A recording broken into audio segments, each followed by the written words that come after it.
Hello everyone and welcome back to the Don't Starve Guide series. After that last episode I was nearly dead and I managed to actually get back here, but I took quite a lot of damage from that cold. So in this particular episode I want to talk a bit about how you can try and heal yourself up, because that's one of the main problems, and that is, sure, if you've got the log suit and you've got the spear, you can handle most things. Maybe not some of the tougher, higher level stuff, but you can handle like the wolves and such. But if you have no health, you can't handle anything. So let's look at how to heal. There are several main ways. I want to cover some of the things that we'd have access to now at this kind of stage of the game, but let's have a look at a few things. So I'm going to stand next to our science machines and everything. And now, you've got several ways. Now, as you already know, you can make a straw roll, and that will allow you to sleep through the night, and it will cost you hunger, but it will restore your sanity. However, you can also, if you manage to get 2 bunny puffs, you can upgrade a straw roll to a fur roll, and that will actually allow you to gain sanity and it'll regen a little bit of health. Bunny puffs are not from bunnies, by the way. They are from bunny men, which are underground and horrible and vicious and not something you're probably going to have access to straight away. But you can also get a tent, which will require quite a lot of silk, some sticks, and a bit of rope. And then you can make a tent, and the nice thing about the tent is you can set it up, and I think you can use it 3 times before it is finished. So that's like 3 charges of health, sanity, and everything like that.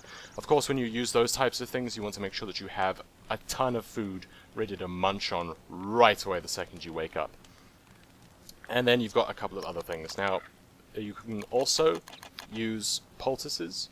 Let's see if I can find those in this tab. Where are you?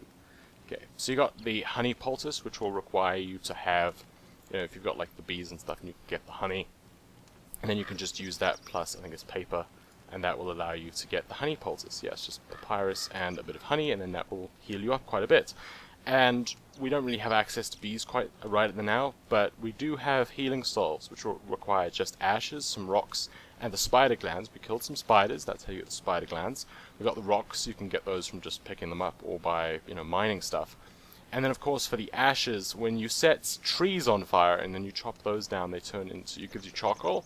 But when you set something smaller on fire, like for example this grass, if you set the grass on fire or the sticks on fire, it would turn into ash. Just be careful about doing that, because you don't want to turn all of your sticks or all of your little grass patches into ash, because that would really suck, and then you'd have no grass or sticks, and that is something you want to avoid. So it does spread, so make sure to do it in patches where it's not going to spread too far. And then you can collect the ash up, and you can use that to create a healing salve, which you can then use to heal.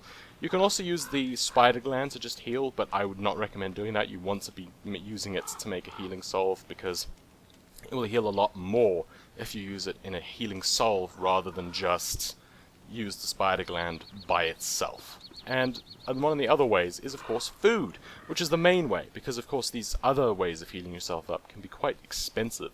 So another way to do it is with your food. And I've found personally for myself that generally the food that you get from vegetables and the fruits that you can grow in, for example, your farms, tend to heal for more. Like, they might not give quite as much hunger, but they do tend to heal for just so much. But in the example here, I've got tons of rabbit cages. You can go and catch a whole bunch of rabbits, and we can just go and grab those.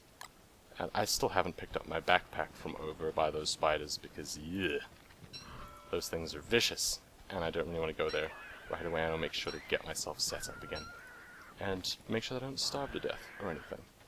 So, let's just swap it with this houndstooth, and then we can murder some rabbits.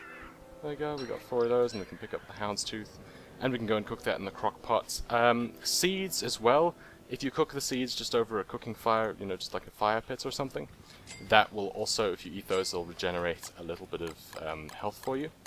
And butterflies, if you manage to kill those, they have a chance to drop butter, I think, which allows you to heal for a huge amount, and they can drop like butterfly wings, which again heals you for a huge amount. So food is something that you can use quite a bit to heal yourself up, and it's probably like the least expensive, hardest to get thing. As you see, it healed me for a little bit. I mean, I'd have to eat quite a lot to get healed up to full, but again, if you go for more of a fruit-based diet, that will be a lot more effective than just going for meat. Anyway, that's it for this guide, and I hope it helped you out so that you can try and heal yourself up a bit. Good luck, and cheerio!